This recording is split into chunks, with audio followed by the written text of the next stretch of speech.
Bonjour et bienvenue dans Tête à Tête, l'émission d'interview de France 24. Notre invité a longtemps préféré l'ombre à la lumière, l'ombre des palais présidentiels africains et l'ombre de l'Élysée. Il prend la parole pour lever le voile sur la face cachée des relations parfois incestueuses entre la France et certains régimes amis.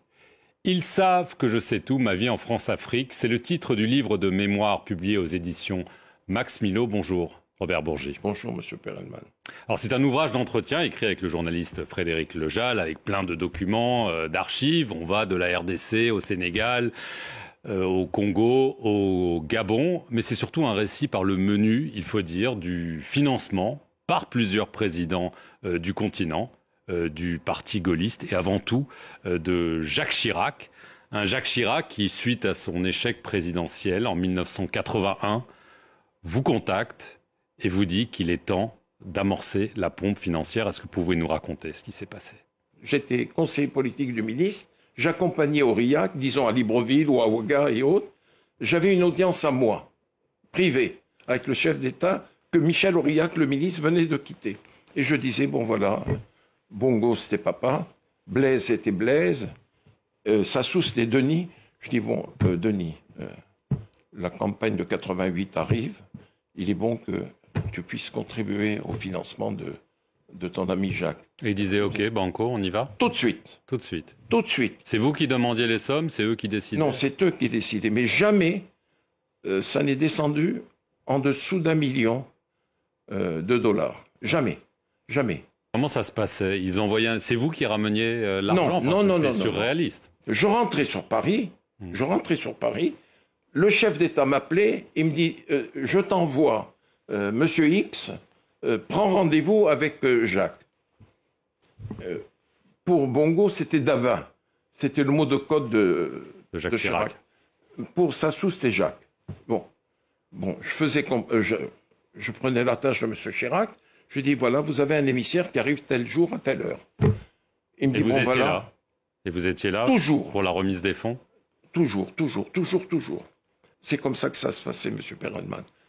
En toute illégalité. Ça, c'est plus mon problème. Le président de la République française me demande des choses, j'exécute. Le président des États africains envoie son émissaire. Moi, je ne suis en rien là-dedans. Vous ne vous êtes jamais servi au passage? Jamais. Oh. C'est mal me connaître. En 1995, parce qu'il faut qu'on avance, vous dites aussi là qu'il y avait des contributions. Bongo, Sassou, Compaoré, le maréchal Mobutu.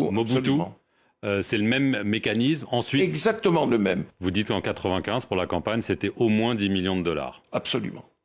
Alors, en 2002, on revient, parmi les nouveaux donateurs, si j'ose dire, de ce système quand même étonnant, Abdoulaye Wade, le président,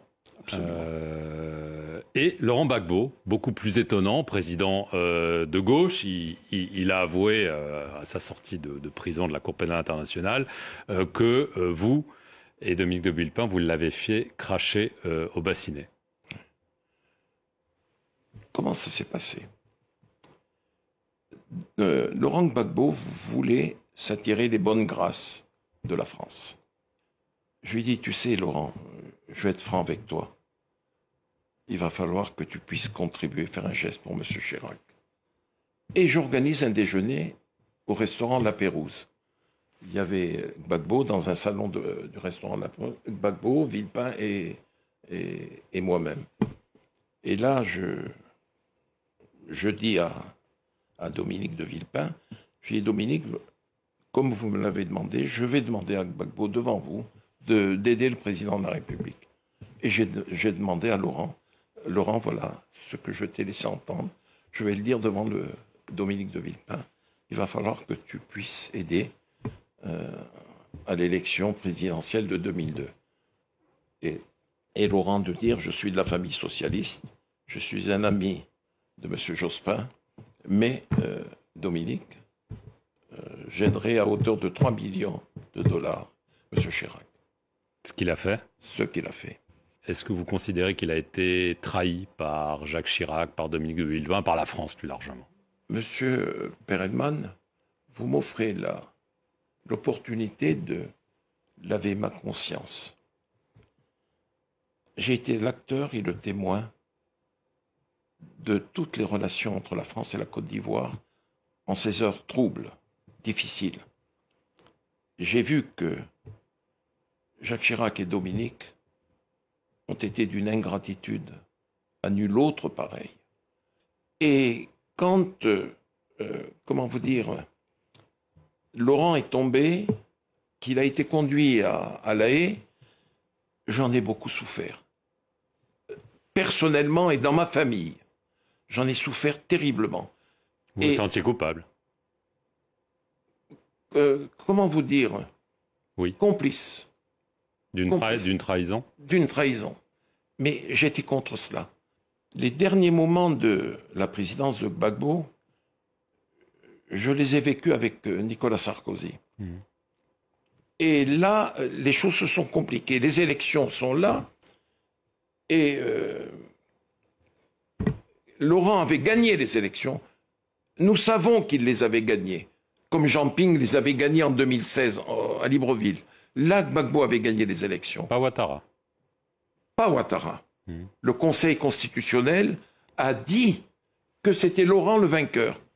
Vous connaissez la dispute, mais bon. Ok, passons.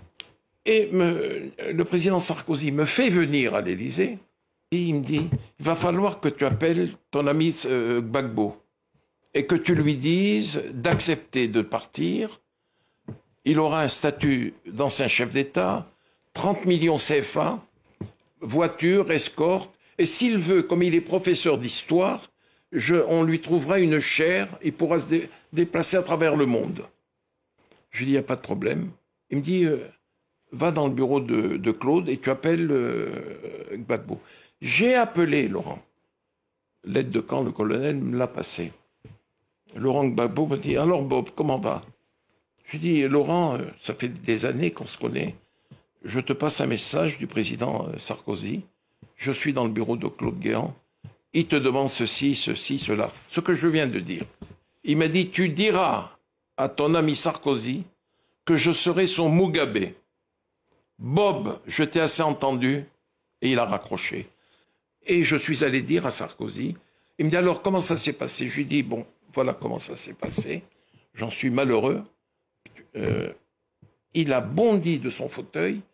Il dit, puisque c'est ça, je vais le vitrifier. Vitrifier. Vitrifier. Je lui dis, Nicolas, s'il te plaît, le Conseil constitutionnel a déclaré qu'il avait été élu. Il a dit, je vais le vitrifier, j'ai un mandat, et je vais le faire. Et le lendemain ou le surlendemain, Laurent était tombé, conduit à, comme nous l'avons vu et su, à La Haye. Au milieu des années 2000, il y a le scandale Elf. Dominique de Villepin vous demande de vous éloigner de tout ça parce que Absolument. Vous sentez le soufre ou vous êtes un pestiféré. Vous rejoignez Nicolas Sarkozy, dont on vient de parler, et vous maintenez que lui vous a tout de suite dit, moi, ces financements occultes africains, je n'en veux pas. Alors, est-ce que c'est juste ce qu'il dit et ce que vous dites ? Parce qu'il vous a remis la Légion d'honneur, il vous a envoyé ensuite au Gabon. On a quand même l'impression que vous avez été à son service pour faire la même chose que vous faisiez jusque-là. Il n'y a pas vraiment de raison que ça s'arrête, non? Un jour, Sarkozy, le président Bongo, qui pouvait se le permettre, il lui a dit, mais Nicolas, Jacques, il demandait toujours de l'argent. Il lui dit, Omar, j'ai dit à Robert, qui vous a passé le message, pas un sou. Ça se passait dans le bureau du président de la République. Après l'audience officielle, j'attendais dans le bureau de Guéant, je suis rentré dans le bureau du président. Nous étions 4, Guéant, votre serviteur, le président Bongo, le président Sarkozy, et il lui a répété ça, je ne veux pas un sou. Mais Bongo a eu quand même cette gentillesse vis-à-vis de Jacques Chirac. Il lui a dit, mais Jacques était demandeur toujours, mais toi tu ne veux rien. Il lui a dit non, je ne veux pas un sou. Vous dites dans le livre quand même que Ali Bongo, donc qui avait succédé à Omar Bongo, vous payez $1 million par an. Par an. Entre 2009 et 2013. $1 million par an, Robert Bourgi, dans un pays où les routes, les hôpitaux, les écoles manquent. Vous n'avez pas mauvaise conscience quand même? Parce que ça, c'est juste le Gabon. Le reste, vous avez quand même gagné très bien votre vie. Vous dites que c'est du lobbying, mais Vous comprenez que ces chiffres Monsieur puissent choquer. Perelman, je suis là pour parler de mes mémoires. Je ne suis pas devant un juge d'instruction. S'il vous plaît. Mais vous le dites dans vos mémoires. Je le dis. Vous comprenez que ça puisse C'est choquer. dans ma nature, monsieur Perelman, de ne pas mentir. Je dis les choses telles qu'elles sont. J'étais pas obligé de dire que je gagnais 1 million. Mais je le dis. Je le dis. Vous comprenez que ça puisse choquer. Oui, ça peut choquer. Mais c'est la vérité. Mais le million de dollars, monsieur Perelman, était versé sur mon compte professionnel. Ça n'échappait pas à l'impôt. En conclusion, est-ce que c'est une façon de laver votre conscience, ces mémoires? Est-ce que vous avez des regrets de ce que vous avez fait, ou vous considérez que c'était une mission noble, même si évidemment toutes ces histoires de financement n'étaient pas officielles, n'étaient pas déclarées et n'étaient sans doute pas légales? Si je vous dis, monsieur Perelman, que quelquefois ça me choquait, Et un jour, je m'en suis ouvert à Dominique de Villepin. Nous partagions, tant à l'Élysée qu'ailleurs, le whisky traditionnel, le malt, qu'il m'offrait. Et je lui dis, Dominique, je trouve quand même que c'est un peu trop. Il faudrait arrêter. Il me dit, vous savez, le président est toujours demandeur. Je lui dis, mais c'est un peu trop. Il n'en a pas besoin. L'argent n'allait pas pour Dominique de Villepin. Dominique de Villepin recevait l'argent, mais qui partait dans la direction de M. Chirac après. Mais pour lui, il ne gardait pas grand-chose. Dans le livre, vous laissez entendre que Jacques Chirac aimait beaucoup l'argent. Ça laisse sous-entendre qu'il y en a peut-être qui n'est pas allé pour les campagnes. Je me suis posé la question. Les chefs d'État, tous, m'ont dit, mais Robert, que fait-il de tout cet argent?